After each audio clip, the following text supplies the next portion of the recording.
Welcome to Modern Musings, conversations with the maiden, mother, and crone, where we look at ourselves and the world through the lens of the 21st century. Hi, and welcome back to Modern Musings. I'm your hostess, Cindy Murray, and I'm back here today with my co-hosts, Amber Jones and Kristen Blakely. Hi. Hello. And we are three women who have different points of views most of the time. And sometimes we have the same point of view, but we like to talk about things. And so we're here to bring you some meaningful conversations, and we hope you'll enjoy listening along and maybe get involved with the conversation as well. This week, we are continuing our discovery of Anatomy of an Epidemic by Robert Whitaker. He's the author of Mad in America. He's a well-known journalist, and he created this book. He wrote this book about what he calls the epidemic of mental illness in America and what he believes has caused it. And in our previous episode, which was really long, I think it was almost 2 hours long, we talked about some of the rise of mental illness in the United States. And we talked about some of the case studies that Robert Whitaker uses in this book. And we kind of came to a conclusion, if I'm not mistaken, you agreed, that some of these patients were misdiagnosed or mismanaged at the very least. And so now we're at the point where we want to go back to the beginning and look at the history of how psychotropic medications came to exist and how they affect treatment in America today. So today I wanted to start with a couple of different things, and I'm gonna kind of go through this, and I thought maybe, if y'all have anything to interject here, please do. But I just kind of wanted to go through some of this history, and then we can start talking about some of the questions that come up because of it. So back in some of this stuff kind of started back in the 1800s, and back in 1844. There was a meeting or an association that was created called the Association of Medical Superintendents of American Institutions for the Insane. And it was made up of 13 physicians who ran asylums. And they got together to just kind of help them deal with some of the problems that they were facing with the psychiatric community. So back before this time, most of the treatment for psychiatric patients was done in a form of care known as moral therapy, and it was developed by the Quakers. And so I don't have any details about the actual process of moral therapy. You can go look that up. But at that time, most of or more than 50% of the newly admitted patients would be discharged within a year because they would get their treatment and then they would move on. And a significant portion of those patients never actually went back into an asylum. Somehow, though, in the late 1800s, communities started dumping their senile, their elderly, patients with syphilis, and other neurological disorders into these institutions so they didn't have to take care of them anymore. That's pretty sad. And so moral therapy came to be seen as a failed form of care. So these superintendents vowed to leave that behind, and they started using other kinds of treatments. And I think we've talked about some of these as well, because they would do things like different physical treatments was what they were doing, like water therapy, high pressure showers, prolonged baths, injections of extract of sheep thyroid. They actually reported that it produced a 50% rate cut in problems that they were having. And they would also give injections of metallic salt, horse serum, metallic salt, and even horse serum. Yeah. And horse serum is like, horse semen, probably. Yeah. And arsenic. They were treating people with arsenic, which is that's poisonous. Safe. Yeah. So, and it builds up in your system too. So, they were trying to help, control what was going on, but I think they were actually making it worse. It sounds like to me. But there was even one of the things that he mentions here is that in 1916, the superintendent at a New Jersey hospital reported that he was removing his patients' teeth. And fever therapies, and they were supposed to be beneficial, as well as deep sleep treatments, but none of them stood the test of time. And obviously today we would feel like most of them were probably cruel. And so they started thinking that they needed to do therapies that acted on the brain. And the first one was the insulin coma. So they would give patients a high dose of insulin, and that caused them to lapse into a hypoglycemic coma. And then when they were brought back with an injection of glucose, the short circuits of the brain supposedly damaged or vanished. And then they started things like convulsive therapies. There was a poison known as metrazole, which caused convulsions. And then they also did electroshock therapy to cause convulsions or a seizure. And then the final breakthrough was the frontal lobotomy, which was, that's where they go in and they just cut away a big portion of the front of your brain. Yeah. So this was kind of normal in an insane asylum, and we call them an insane asylum. They would sometimes call them a sanitarium or an asylum or whatever, but it wasn't just the insane people either. So, but then at some point, Albert Deutsch, he was a journalist, and he did a Life magazine expose that showed, it basically took people on a photographic tour of the facilities. And the things that his book showed were things like naked men huddled in a barren room, wallowing in their own feces. There were barefoot women clad in coarse tunics and strapped to wooden benches. This is the state of mental health care, It's horrifying. And, the patients slept on threadbare cots, and a sleeping ward was so crowded that the people had to climb over the foot of their bed to get out of bed. So in 1946, Congress passed a National Mental Health Act that would sponsor research into prevention, diagnosis, and treatment of mental health disorders. And 3 years later, they created the National Institute of Mental Health, otherwise known as NIM. So there's kind of the start of where the changes started.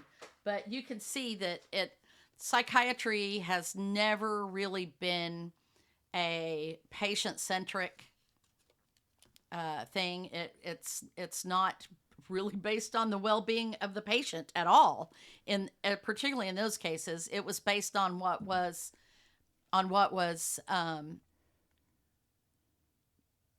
comforting or easy or whatever for the public to deal with, or the people that were having to treat them. So their families would dump people off, and then they wanted them to be easy to manage in the hospitals. And so that's kind of where it all started. So it hasn't been a very pretty story. And then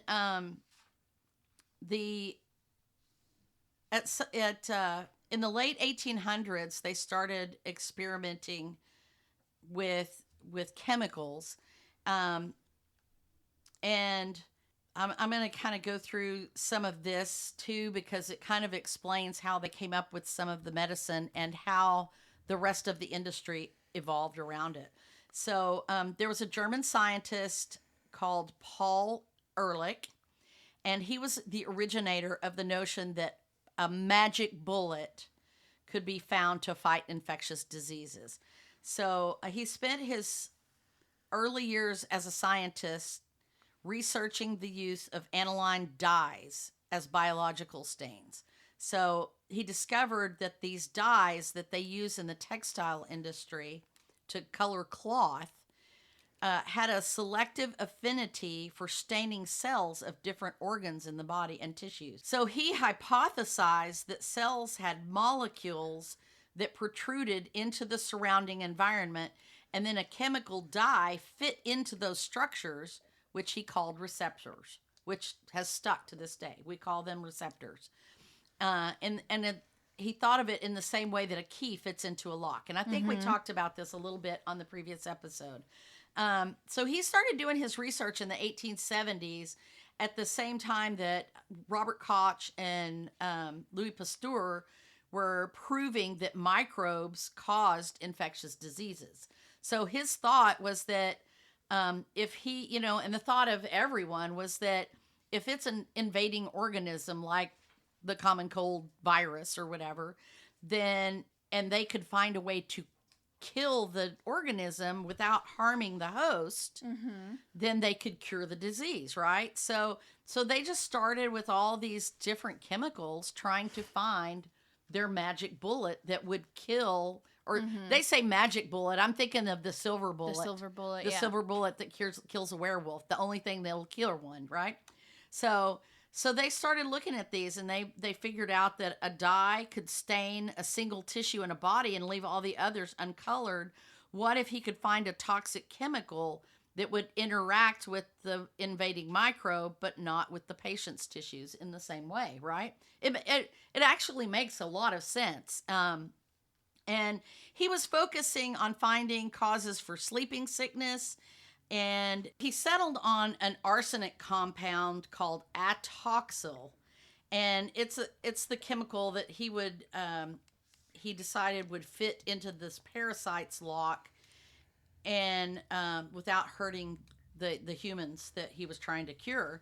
And so he created hundreds of derivatives, testing them over and over. And in 1909, after he had tested more than 900 different compounds, one of his associates or assistants decided to see if compound number 606 would kill another recently discovered microbe, which is, and I hope I'm saying this right, Spirocheta pallida, which is what causes syphilis. So in all these testing, he wasn't finding the cure that he was looking for, but his assistant found something that was effective against syphilis.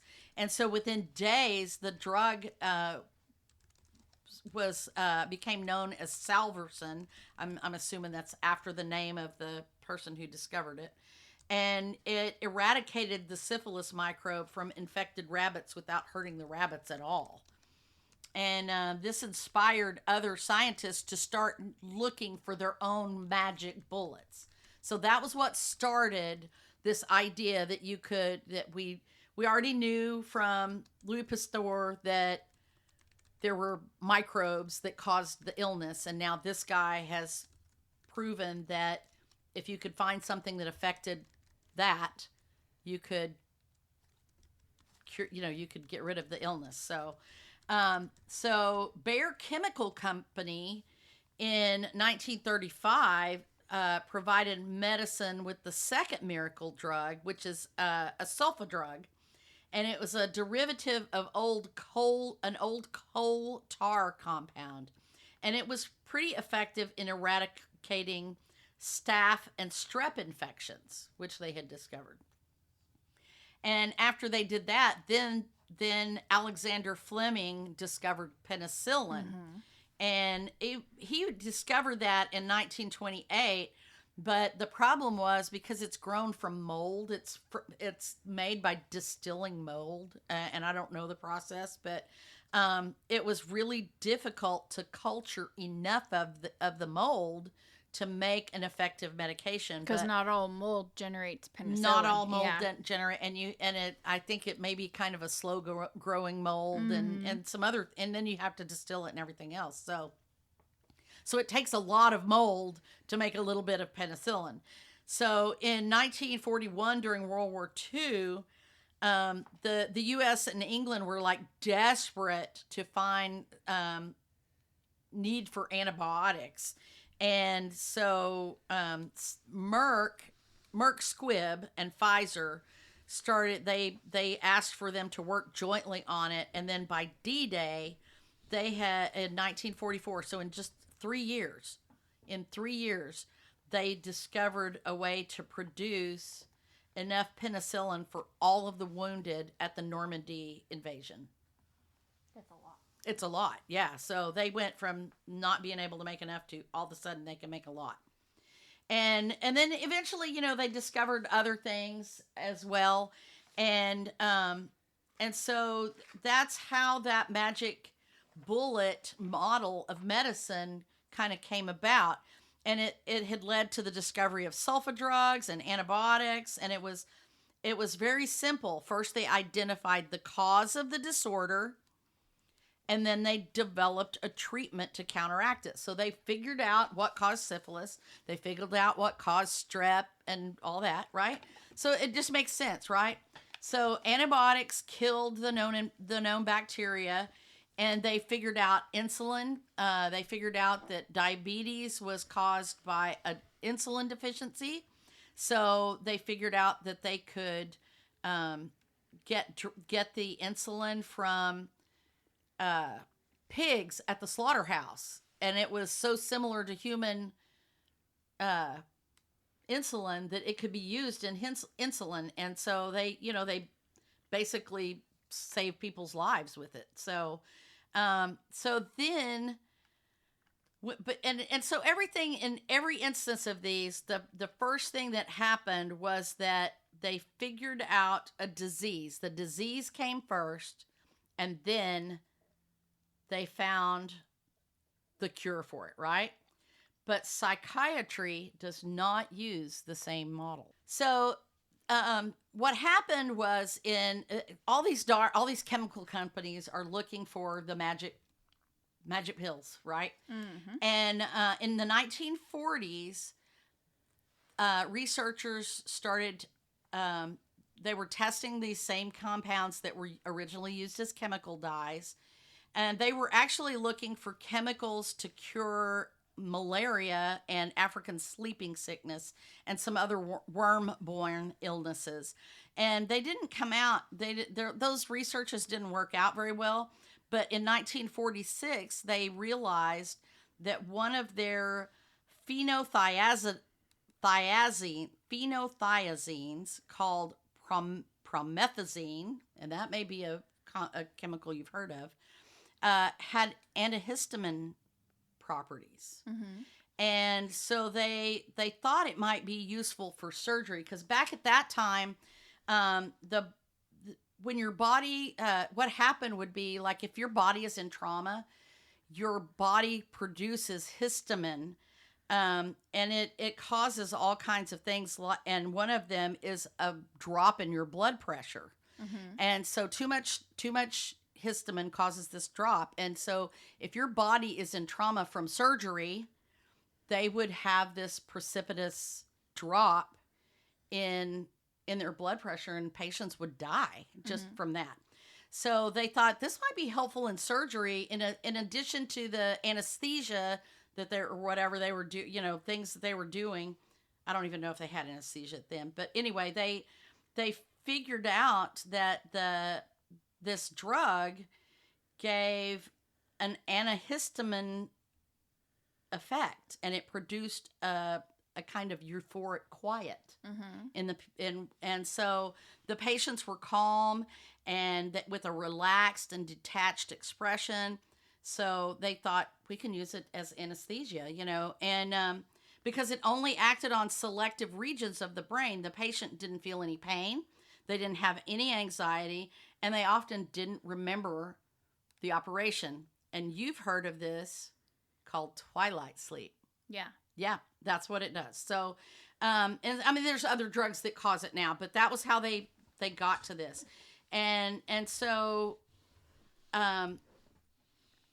it was really effective, and it was like giving a liquid or a medicinal lobotomy to somebody, because it was like they just didn't care what happened to them at all, which is what happens when you have a physical lobotomy. They, like 2 years before this, there was a Portuguese neurologist who invented the lobotomy. And it was kind of like it gave the same effect as that lobotomy. So they looked at people who were having mental problems as someone who's filled with psychotic thoughts. And they thought, well, if they can give them this drug, then they won't have those thoughts. It'll just transform them in a similar way.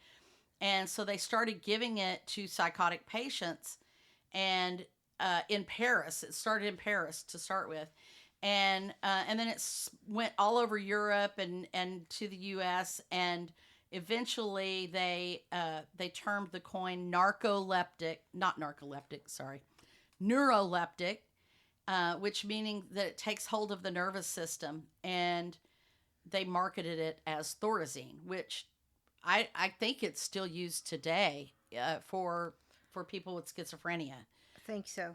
And unfortunately, they also realized that the symptoms of those patients would progress under the use of that drug from a reversible symptom to all kinds of dyskinesia and hyperkinesia, and finally to Parkinsonism. So they knew that it wasn't really fixing any known pathology or treating diseases. They were just using it as a neuropsychological agent to produce a specific effect. So instead of looking for the cause of whatever it was, they just found something that caused an effect that they wanted. And so they started going back to that. And so if you go back to the creation of penicillin, which is it only works against what they call gram-positive bacteria. So penicillin only works on some kinds of bacteria. And after the war ended, there was a chemist named Frank Berg, and he wanted to find something that would work on the gram-negative microbes. And it caused a bunch of respiratory and gastrointestinal illnesses and stuff. And there was a commercial disinfectant. Mm-hmm. I mean, just let that weigh on your brain for a minute. This reminds me of something someone said once in the past during COVID. Yes, exactly. Commercial disinfectant. And it was called phenoxyetol. And it was effective. I mean, it was effective against the bacteria in the environment. So they started thinking, well, maybe if we start working with that active ingredient, we can give it to rats and stuff and see. And what he did was he gave it to them, and it produced a reversible flaccid paralysis of the voluntary skeletal muscles. And the rats didn't have any distress at being paralyzed.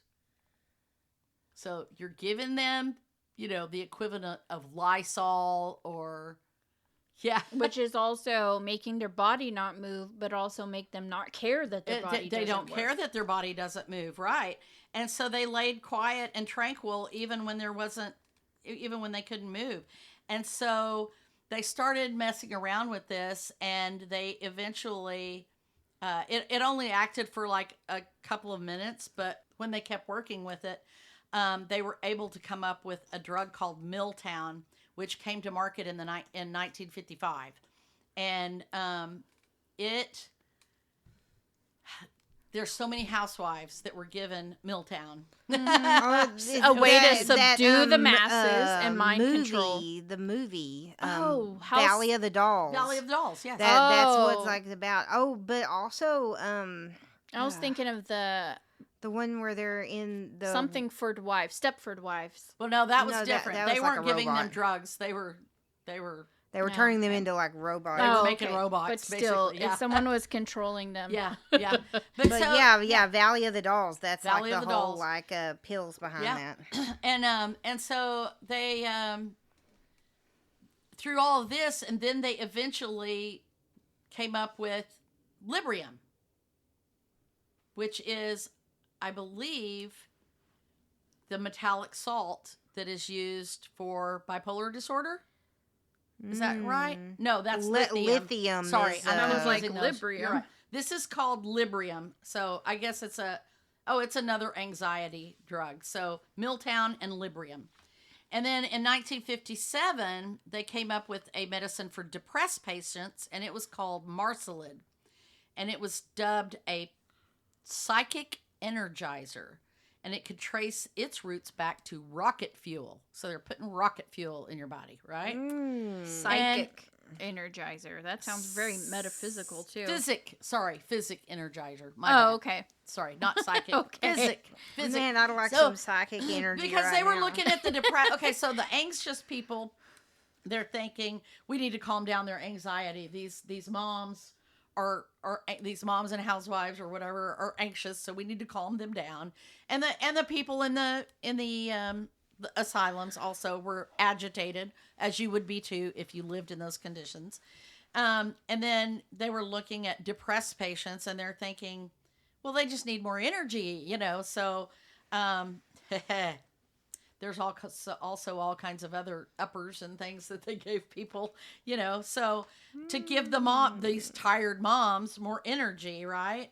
And so they had this drug for depression, but they also found out that it was effective against the bacillus that causes tuberculosis, which is pretty. I guess it may be curable now, or we've almost eradicated it, but We've back then, almost eradicated it, but there have been recent cases of TB. Yeah, popping up. But back then it was huge, and there were just people wandering around in the public who had it, and you could get it, and so they figured out that this drug helped eradicate the microbe that caused it, and this there was a Time magazine report that went to look, and there were patients who had been taking this drug, and they were dancing in the wards, which was like loony.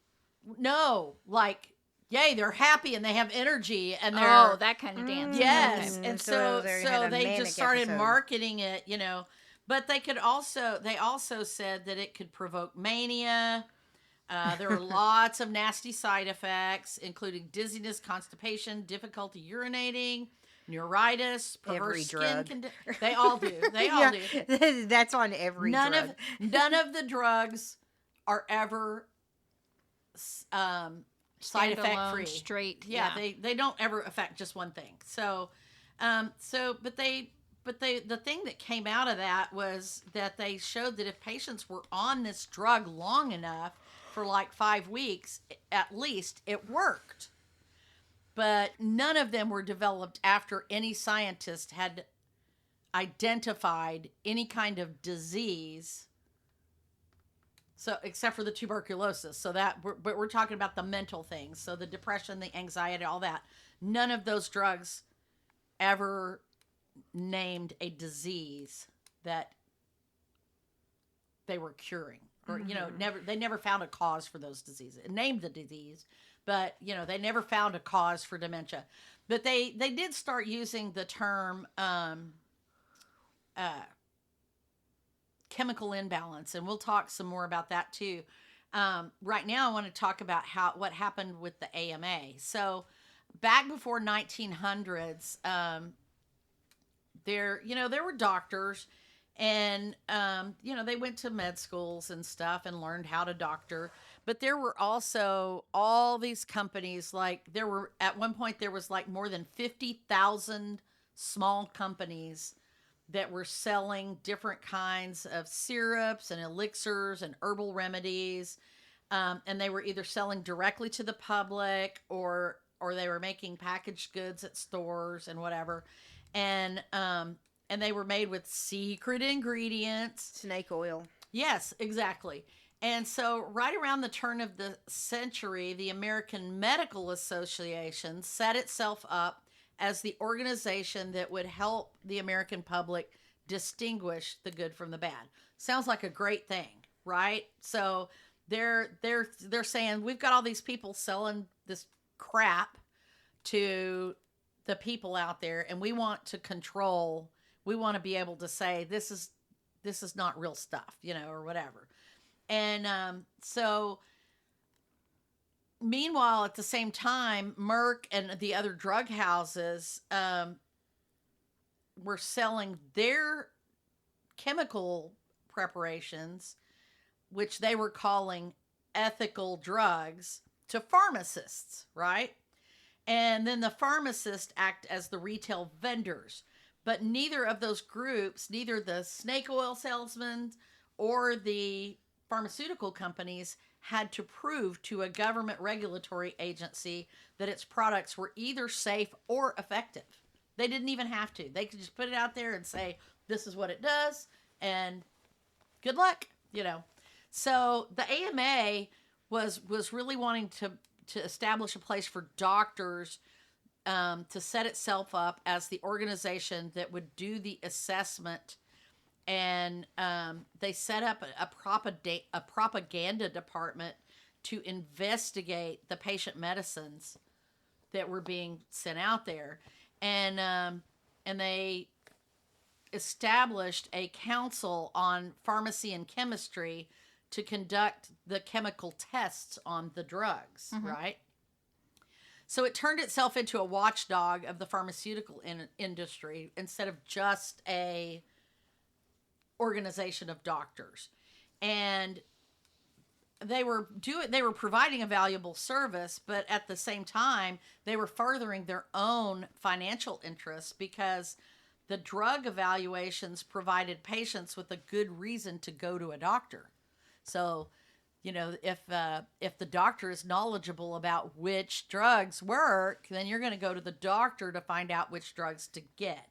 And then the doctor could use his book of useful drugs and prescribe an appropriate cure or whatever, right? So in the 30s, actually in 1938, the Food and Drug Cosmetics Act required drug firms to prove to the Food and Drug Administration that their products were safe. Right. So that didn't happen until 1938. So all 38 years or all the years before that, they were just, this stuff's out there. So they didn't have to prove that they were helpful. They just had to prove that they were safe, right? And so, but the physicians now, the doctors of the AMA, now have an even more control over the industry, because they controlled the public access to antibiotics and all those other things. You couldn't just go to the pharmacist and get it anymore. You had to go to a doctor to get a prescription. And so in 1951, Congress decreed that most new drugs would be available by prescription only, and that the prescriptions would be needed to be even for refills. So they just controlled everything. And the AMA actually was responsible for lobbying against a proposal by a Tennessee senator that the drug companies have to prove to the FDA that their new drugs were effective. So they were trying to get that put in there way back then, but the physicians lobbied against it. So, so the average income of a physician almost doubled from 1950 to 1970 even when you're adjusting for inflation. Wow. That's a lot. So that's where that started. So, do y'all have any comments or questions about that? That, you know, that's how why the doctors control the medications. I don't have a problem with that. I like the idea that some government agency is overseeing this and making sure that stuff actually works and that it's effective. But as they've shown, they didn't have to prove that it even worked. Mm-hmm. But but also, I'm just thinking about, you know, I don't know. It's I have a lot of problem with the way that they came up with these drugs, and like I said, them talking about how they you know, they were testing things like rocket fuel and carpet dyes, and that all of these things were made up of those horrible chemicals. Isn't the carpet dye just like how a lot of things are invented was accident, because someone was using a chemical and then it created a result that they weren't expecting. Right. But they went, hey, right, that makes you act a certain way. Well, that's the way all of these were done. And that's the that thing. dye actually caused, you know, right, a side effect. And so then they went, oh, let's see if we can use it for something else. Right. And honestly, I mean, our Sweet and Low is the same thing. Right. The way that Sweet and Low came about, and a lot of other products that we use. There's a lot of bad chemicals in Sweet and Low. Well, and all of these things are bad chemicals. Monsanto. Yeah. Oh, yeah. Well, that's, yeah. So that, I mean, that's where I'm like, you know, the other, it really kind of happened with the drugs. Also the things that they were trying, you know, like the penicillin and things like that, because they also stumbled on those ideas, but they also were searching for a cure for a specific known problem. They were trying to find, they knew that there was the staphylococcal bacteria, and they were looking for something that specifically worked against staph infections. Yeah. Right? But when they did these things for mental health issues, there is no known, and this is the thing we get into over and over again in this book, that this false theory, I guess, of a chemical imbalance in the brain that they are correcting. And when we get into further episodes of this, which we're going to have to do multiple episodes of this to talk about how these things, how we got to where we are with this and what it really means. But, you know, they started using that term chemical imbalance because, and we'll talk about it more specifically in a later episode, but because they knew that the drug acted in a certain way, and they knew of the existence of neurotransmitters. So at some point they figured out that there's dopamine and serotonin and norepinephrine and norepinephrine. What you know what I'm talking about. Anyway, there's all these neurochemicals in the brain, and so they thought that, so if this drug is working on depression, then that must mean that the people don't have enough serotonin in their brain, and this is giving them more serotonin. So, but the fallacy in that comes from the fact that when you look at the brains, and we'll talk about that again, like I said, later, when you look at the brains of people who are suffering from depression, they don't necessarily show a lack of serotonin in their brain. They have the same amount of serotonin as a non-depressed person. So it's not really fixing anything. In fact, it's covering it up. Well, it's causing something else to happen, which is the opposite. It's creating too much serotonin, but it makes them feel better in the short term. Okay. And we'll talk about that too.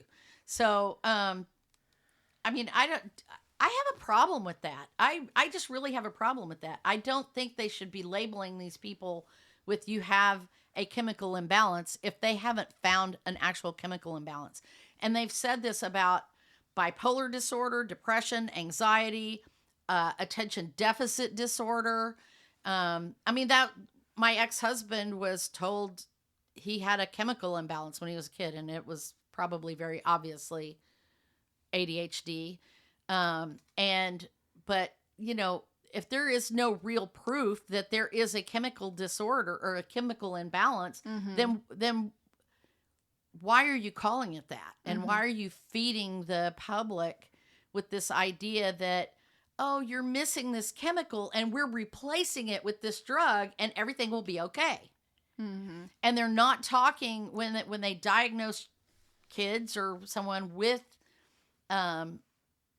ADHD or an adult with bipolar disorder or whatever, they're not talking about the fact that they may have to be on those drugs for the rest of their life and all of the other long-term side effects that are caused by it, which we saw in some of those case studies from that previous episode. You know, that like if a bipolar patient is exposed to an antidepressant first, that it often triggers the mania. Yeah. And so they might not have been bipolar to start with.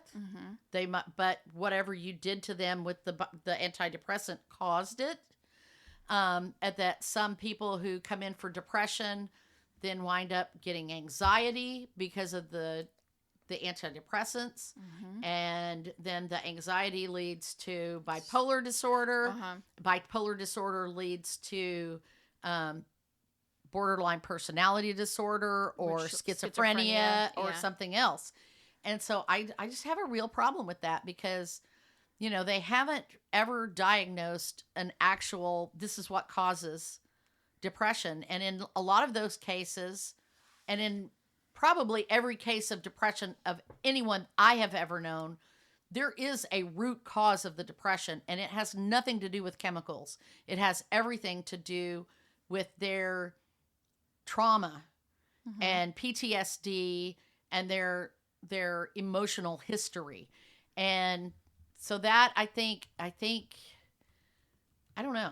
Well, you mentioned the Quaker moral therapy. Yes. And so while you were talking about, you know, like some of the history of the pharmaceuticals and how those came about, I went and I looked up, you know, how did we get there? You know, looking back, because right now a lot of the cognitive behavioral therapy and counseling and stuff are using the Quaker moral therapy or some form of it. Yes.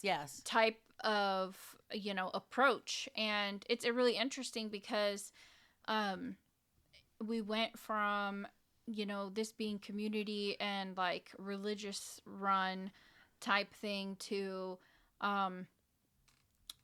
needing, you know, mass, you know, places to house people.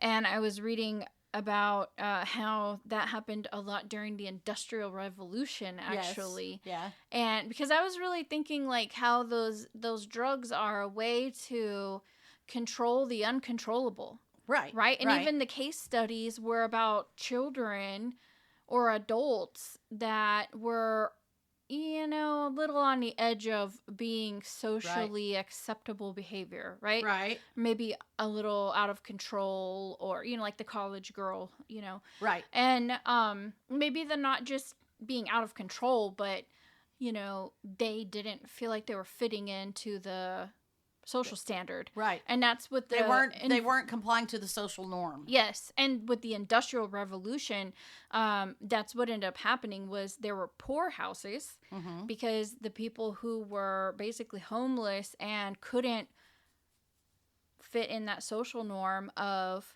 being on time, holding a job, and, you know, being a part of the industrial economic society, were put in the poorhouses. And then the poorhouses got so full that Dorothea Dix, when I saw that name, I was like, I remember that from American history. She actually felt that it was unfair for the people who did have mental health crisis to be in the poorhouse. Right.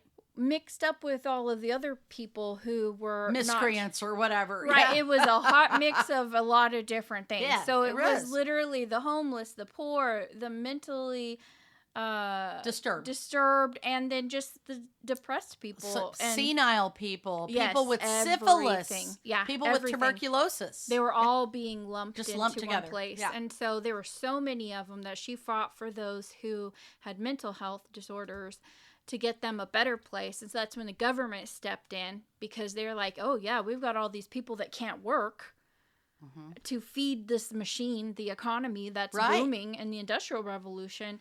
And so we need to take care of them, in a sense, financially and ethically and physically. And so that's where they got separated again back into mental health care, but now the government is in charge of it, not a religious organization.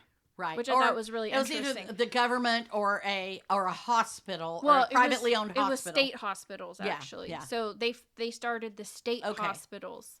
And so that's how the state hospitals then were where the doctors started doing their different therapy methods and their pharmaceuticals. So I thought that was really interesting for it to go that route, and that it was actually the Industrial Revolution that kind of prompted that. Because I see trending a lot of people trying to go that way of the old, therapeutic way of healing the mind. And I'm curious to find, like I was reading about those methods that the Quakers use, and I thought, oh my gosh, I feel like I'm already doing a lot of that stuff in my cognitive behavioral therapy. So, it's almost like now I could see like a light at the end of the tunnel of, even me taking an antidepressant. Yeah. Because I'm only taking, anxietal medicine or antidepressant medicine because I'm working through, like you said, things. It has nothing to do with a chemical imbalance. My neurologist literally told me there isn't even a way to measure. Right. They have nothing. There's nothing. Yeah. I don't think it exists. I don't think that there is a chemical imbalance. And I say this, I mentioned at the start of this, the first recording, that I started reading this book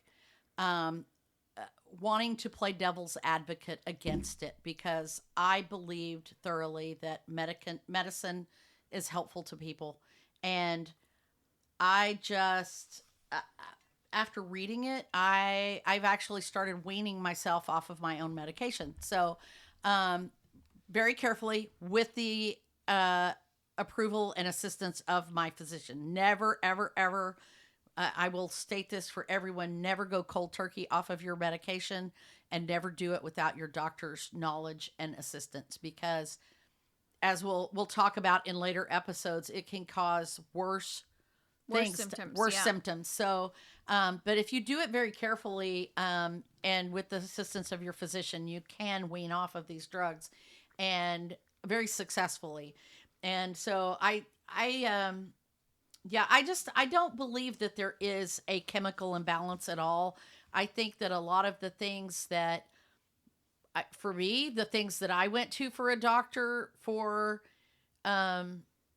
psychological or emotional issues, I think would have been better served by having some therapy and somebody who actually listened and helped me get through those things, rather than just doping me up.